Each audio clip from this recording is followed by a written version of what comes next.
Have you ever wondered if your thoughts are really yours? What if every desire, every fear, every dream you have ever had was planted there by something or someone else? What if the life you are living right now isn't the one you chose, but the one you were programmed to follow? This is not fiction. It's the invisible design of the human mind, and today we are going to break it. Because the truth is simple. The world doesn't hypnotize you with screens or words. It does it with beliefs. And when you wake up from that illusion, reality itself begins to obey you. The human being lives surrounded by voices that shape their thoughts without them noticing. From the moment they open their eyes in the morning, the world begins to program them. The news broadcasts fear. Social media defines what success is. Culture teaches what it is right to desire and what it is forbidden to feel. The mind exposed to this constant bombardment learns to obey without questioning, and over time the individual believes that these voices are theirs.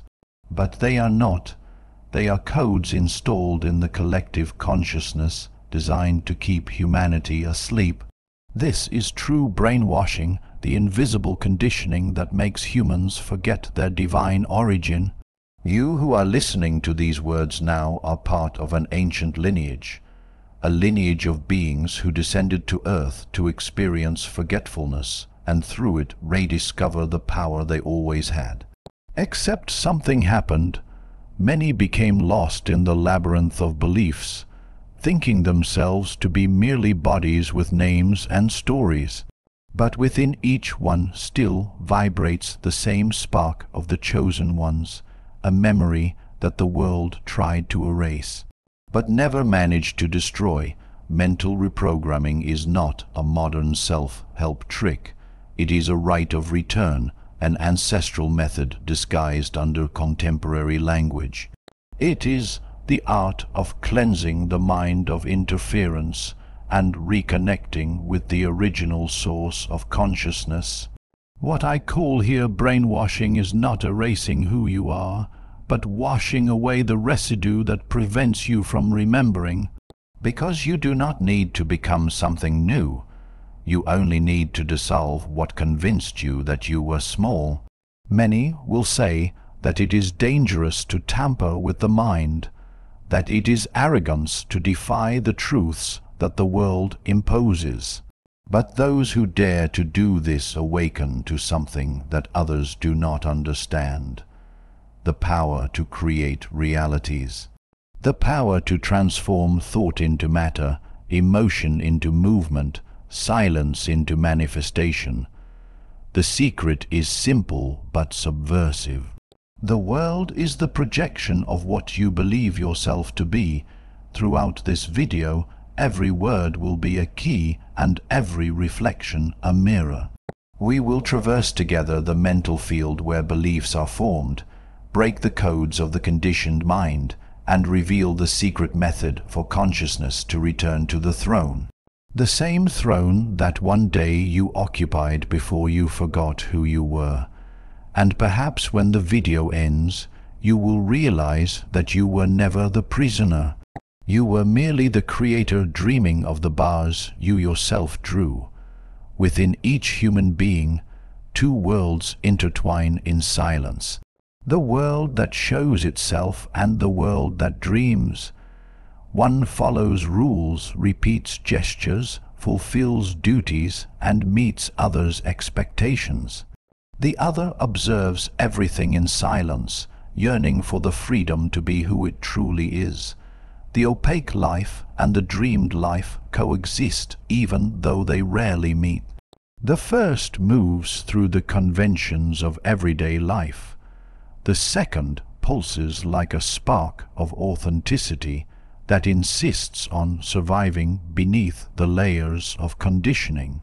Most people live without noticing the friction between these two existences. Life becomes a set of predictable repetitions, and the soul in silence awaits the moment to be heard again. It is at this point that discomfort arises, that feeling of emptiness that appears even when everything seems right. The being perceives that the body continues, but the essence has hidden itself, and when the soul is ignored for too long, it begins to manifest itself through boredom, anxiety, lack of meaning. These are forms that the unconscious finds to say you have forgotten who you are. The process of mental reprogramming is born precisely from this awakening. When the individual recognizes that they live imprisoned in a script they did not write, the path back to their own nature begins. They understand that much of what they call personality is merely the result of conditioning, inherited beliefs, learned fears, roles they put on to survive and be accepted. From an early age, they were trained to believe that love is conquered through obedience, that happiness depends on approval, that suffering is noble. And so, little by little, the dreamed life was fading under the weight of the opaque life. Reprogramming the mind is not denying the world, but reconciling with it from another center. It is allowing the soul, not fear, to take command. When thought becomes conscious, the being begins to shape their reality from the inside out. They perceive that the mind is a tool, not a prison, and that each belief is a seed cast into the invisible field of experience. Awakened consciousness does not try to erase the past, but learns to use it as fuel to create something new. At this point in the journey, perception expands. The individual begins to feel that there is a secret harmony between what they live and what they think. Everything around them transforms into a reflection of their internal state. Routine ceases to be banal because the awakened gaze transforms the ordinary into the symbolic. The dreamed life begins to breathe again, and with it is reborn the sense of purpose. But this reconciliation does not happen without resistance. The mind, accustomed to controlling, fears the unknown. It wants to look back, confirm what it already understands, seeks security in old ways of thinking. And it is at this point that the story of Orpheus emerges as a mirror of human consciousness. A myth that reveals with beauty and pain what happens when the mind, unable to trust the invisible, turns to the past and loses what it loves most. The myth of Orpheus carries within it a profound truth about the human mind and its eternal search for the soul. It is told that Orpheus, endowed with a divine gift for music, was capable of enchanting gods and mortals, moving trees and calming beasts. His lyre vibrated with such harmony that even silence bowed before its sound. But when Eurydice, his beloved, is taken to the realm of the dead, he sets out on a journey to rescue her. He descends into the depths, confronts the underworld, and, with his music, touches the heart of Hades, who, moved, grants him a condition. He may take Eurydice back to life, provided he does not look back until they are both under the light of the sun. The return journey is the path of the mind toward consciousness. Each step represents the human effort to bring the soul back to the surface. Orpheus, guided by hope and doubt, hears Eurydice's footsteps behind him, but does not see her. The fear of losing her makes him yield to the temptation to look. And the moment he does, she dissolves before his eyes. The myth does not speak only of love, but of the restless nature of the mind that does not know how to trust the invisible. This story is a mirror of the human psyche. Just as Orpheus, the individual descends into the depths of themselves in search of the lost essence. They face shadows, memories, and beliefs that imprison them, and at the moment they begin to free themselves. Fear makes them look back, revisit old pains, justify old habits, relive the past that should only be observed and let go. And it is in this gaze that the soul escapes once again, because consciousness, when clinging to what has been, interrupts the flow of transformation. Orpheus represents the illuminated intellect, the power of the rational mind when inspired by love. Eurydice is the soul, the subtle, living, feminine, intuitive and free part. The journey to the underworld is the process of introspection, when the human being plunges into the unconscious in search of what they lost. However, the mind accustomed to control cannot bear mystery. It needs to see, needs to prove, needs to guarantee. And when it does this, it destroys the miracle that was already happening. Every person who awakens spiritually lives this dilemma. Upon beginning the process of mental reprogramming, they are faced with the same invitation: move toward the light without clinging to the past. The look back is attachment to pains, to guilt, to the labels that define who they believe themselves to be. It is the subtle act of trying to rebuild the new with the same old structures. The soul, however, does not dwell in yesterday. It flourishes only in the present. When Orpheus loses Eurydice for the second time, he is not punished. He is instructed. He learns that true love demands total surrender, absolute trust in the invisible. So it is also with the mind when it seeks its essence. Only when it releases control can the divine act. This is the hidden lesson in the myth. The soul does not return by force, but by surrender, and it is at this point that the path of consciousness turns back to the origin. Because before becoming lost in the noise of the world, the human being knew this state of purity, of presence, of spontaneous connection with the whole. This state had a simple name, forgotten over time: childhood. Before the world taught what it means to be someone, the human being already knew what it was to be whole. Childhood is that point of purity in which the spirit still breathes without filters, in which time is not divided between yesterday and tomorrow, and life happens in its most spontaneous form. In this phase, the being lives without the need for control, without fear of making mistakes, without the weight of judgment. They simply are.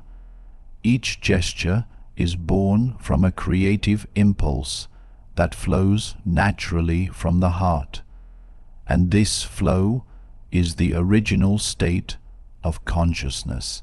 As years pass, spontaneity is slowly replaced by conditioning. The gaze of parents, the expectations of teachers, the dogmas of religions, the comparisons of society, all of this gradually shapes behavior until the inner child falls silent. The living essence that once laughed at nothing begins to ask permission to exist. The mind, once free, begins to seek approval. And when this happens, the natural brilliance of the being is traded for a social role. The programming of the human mind begins early. It is not an act of malice but of collective ignorance.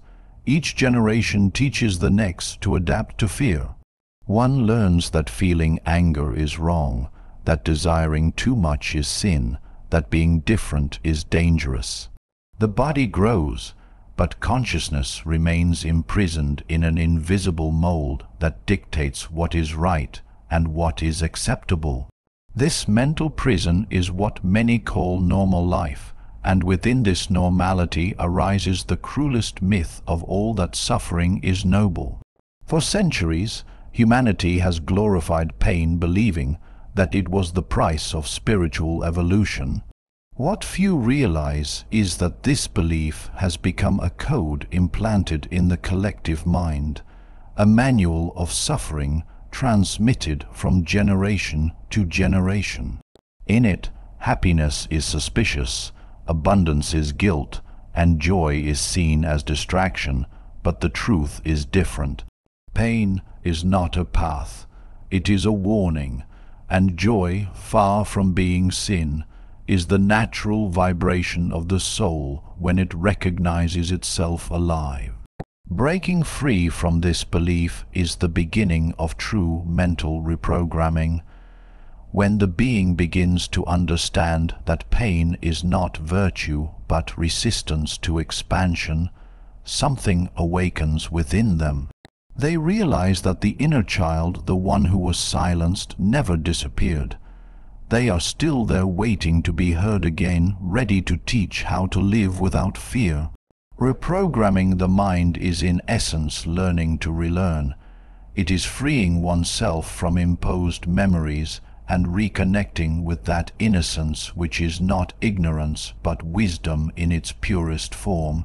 The mind that awakens begins to question everything that was accepted without reflection. Why is success believed to be sacrificed? Why does love need fear to be maintained? Why has spirituality been associated with the denial of pleasure? Each question breaks a link in the invisible chain that keeps the being in captivity.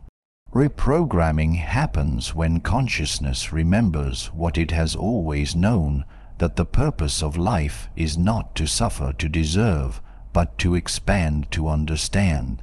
In this state of remembrance, childhood ceases to be a distant memory and becomes a portal of return.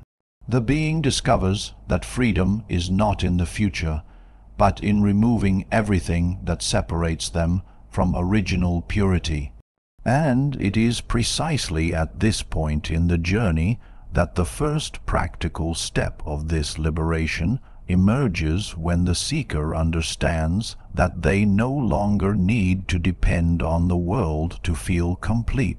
Everything the human being seeks outside is in fact a reflection of what they have not yet discovered within themselves. From the moment they begin to perceive themselves as someone, they are taught to believe that the source of their happiness lies on the outside, in the gaze of approval, in financial security, in the love of another, in the image that the world projects of themselves. This dependency is the most silent prison of the mind, because the individual believes they are choosing when in fact they are reacting. They live in function of stimuli like an antenna that only vibrates when something external emits a signal. Mental reprogramming begins when the person understands that the world is not cause but mirror. Everything that happens around them reveals what vibrates inside. Praise pleases because it touches the desire to be recognized. Criticism wounds because it activates the fear of not being enough. This dance between pleasure and pain is the mechanism that keeps consciousness imprisoned in matter.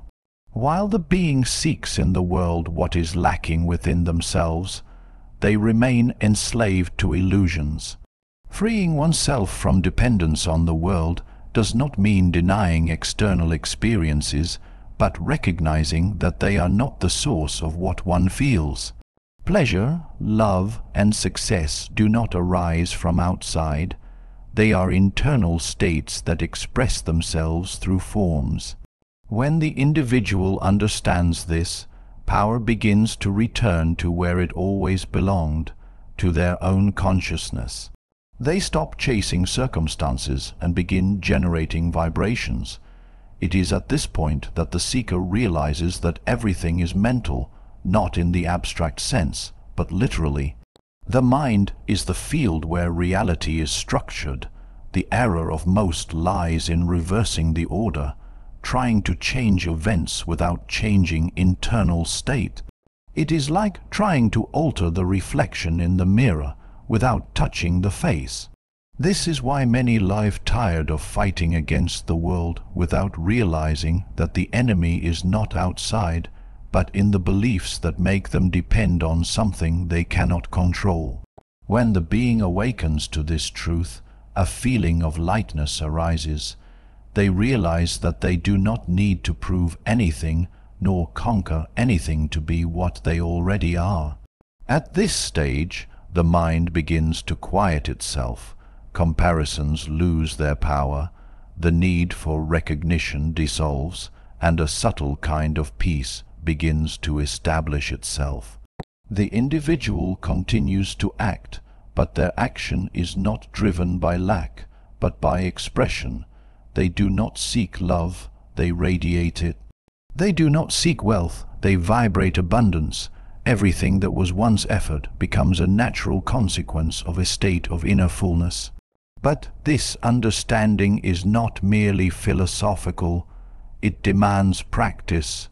Freeing oneself from dependence on the world is to confront each belief that still makes the being react to the external. It is to observe one's own emotions without escape, to recognize how much of life is still conducted by the need for control, validation, belonging. When this observation becomes constant, something inside shifts position. The mind ceases to be enslaved by circumstances and begins to operate as their conscious creator. And it is in this instant of rupture when the being finally understands that power has always been within that a new force awakens. An indomitable, intense energy that defies conformism and rekindles the inner fire. This force is the beginning of the sacred revolt, the fuel that transforms awakening into action. At some point in the journey, the silence of acceptance transforms into an inner cry. It is not a cry of anger, but of lucidity. It is when the being awakens to the absurdity of having lived so long in servitude to a system of beliefs they never questioned. This revolt is not destruction, it is movement. It is the instant when consciousness, suffocated by years of conformism, finally rises and says, "I no longer accept living on automatic." Sacred revolt is born when the spirit refuses passivity and begins to question what was once considered normal.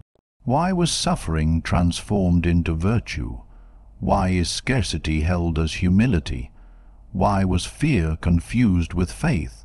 Each question opens cracks in the old structure of the mind, and through these cracks light begins to enter. The discomfort that arises is not a sign of error. It is the very process of rebirth. At this stage, the seeker ceases to be a victim of circumstances and becomes a co-author of their own story. The revolt is not against the world, but against one's own blindness. It awakens discernment and rekindles the fire of will, the same fire that in myth Prometheus stole from the gods to give to humans. This fire symbolizes the ability to think for oneself, to create, to illuminate one's own path amid the darkness of conventions. The reprogrammed mind does not fear internal confrontation. It understands that questioning is an act of love for truth. It is at this point that the seeker begins to realize that transformation does not happen by fleeing what hurts, but by the courage to face what is hidden.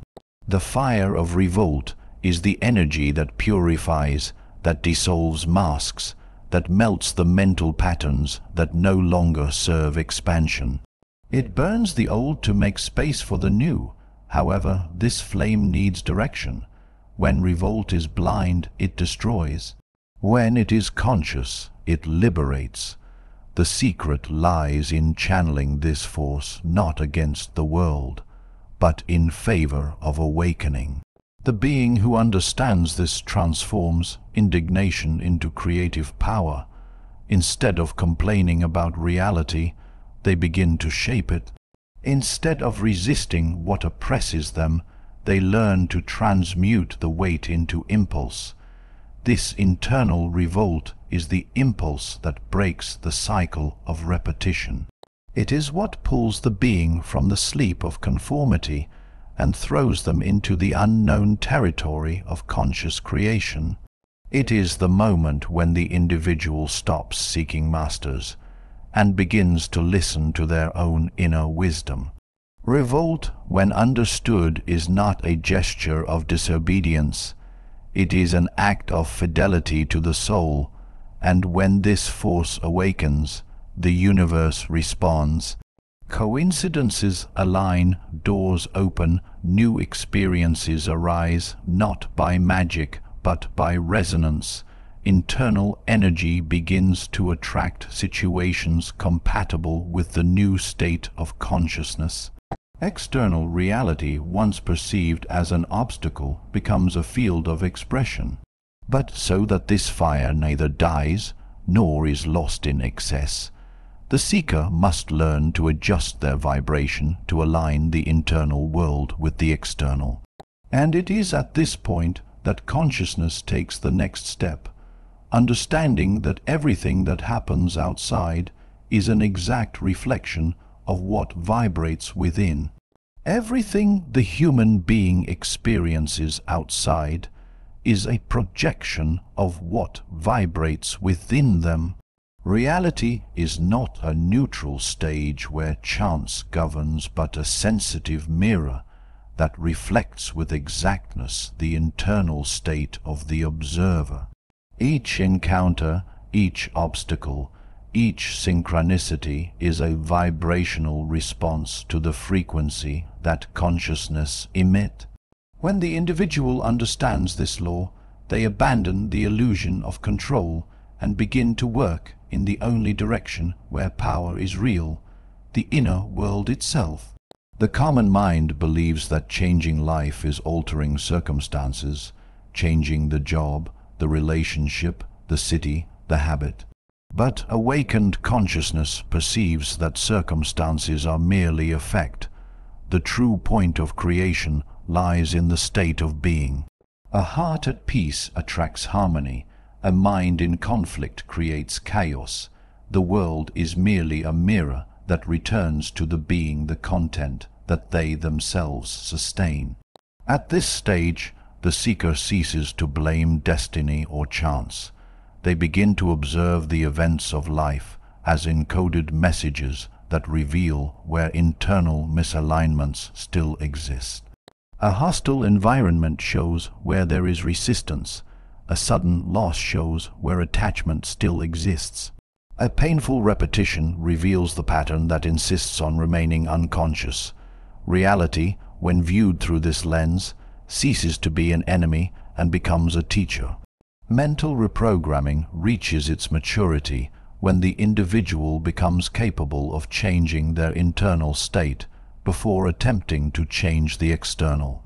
They learn that vibration precedes result, and that feeling is the language with which the universe responds. When the mind is aligned with the heart, creation ceases to be effort and becomes flow. Everything that happens begins to carry meaning, even if reason does not yet understand. Ancient spiritual texts attempted to translate this dynamic through metaphors and parables. Among them is the biblical narrative of the Jews who, upon forgetting God, became enslaved in foreign land. This story does not describe a historical fact, but a state of consciousness. Forgetting God means losing contact with the internal center, with the silent presence that dwells in each being. And being dominated represents the inevitable result. When the human disconnects from themselves, they become hostage to the world. The return to freedom begins with a simple gesture of remembrance. When the being turns their attention inward, when they observe their thoughts without identifying with them, they rediscover the thread that connects them to the divine. This remembrance awakens a different vibration, a lucid quietude that transforms everything it touches. External situations may continue to be challenging, but the way the being experiences them changes completely. They do not react, they respond, and each conscious response redraws the invisible web of reality. Aligning internal states with external events is understanding that the world is not something that happens to you, but something that happens through you. This perception dissolves the boundary between the spiritual and the everyday. Work, relationships, choices all become extensions of consciousness. The being no longer seeks to control life, because they understand that they are life itself recognizing itself. When this clarity is established, the cycle closes. The soul, once lost, resumes command. The mind, once scattered, becomes servant to consciousness. Life once opaque shines again with the radiance of what is real. And in this instant, the seeker realizes that the purpose of the entire journey was not to conquer anything. It was merely to remember themselves. Everything that has been set up to this point is not theory, it is an invitation. An invitation to look within and realize that the true battlefield was never out there. The world changes when you change. Reality bends when the mind realigns with what is true. This is the essence of reprogramming. To remember that you are the creative center and that each thought is a seed cast into the soil of existence. You can continue living according to the programs you received, or you can choose to be the author of your own mind. The decision is simple but powerful. Stop repeating what was imposed and start building what is authentic. Every time you silence external noise, every time you question a belief that no longer makes sense, the old program loses its strength. And when the mind is cleansed, the soul returns to command. Now ask yourself, how many of your choices are truly yours? How many ideas, emotions, and habits do you repeat without noticing? How much longer do you intend to postpone the life you came to live? The brainwashing of society was designed to keep you asleep. But true mental cleansing begins when you decide to wake up. If this content made you think, if at some point something vibrated within you, it is a sign that remembrance has begun. The remembrance of who you have always been before the world told you who you should be. So before you go, breathe deeply and take this with you. Everything is mental. The power that creates universes also lives in you, and what you choose to think today will be the world you live tomorrow. If you want to continue expanding this consciousness, subscribe to the channel, turn on notifications, and remain with me on this journey, because each new video is a new key, and each key opens a door back to your true. You've just walked through the architecture of the mind, through fear, memory, and the silent rebellion of the soul. And now you stand before the oldest truth in existence. You are not a creation of the world. The world is a creation of you. The same force that moves galaxies listens to your thoughts, shapes your days, and mirrors your vibration. So before this video ends, close your eyes for a moment, feel your breath, feel your heartbeat. That rhythm, that pulse, is the language of creation itself. From this moment, choose your thoughts as if they were sacred. Speak to yourself as if you were sculpting light. Because you are. Remember, the world you see tomorrow will be born from the thoughts you choose today. If these words stirred something ancient inside you, it's not coincidence, it's remembrance. Subscribe, stay awake, and keep walking with me, because this journey has only just begun.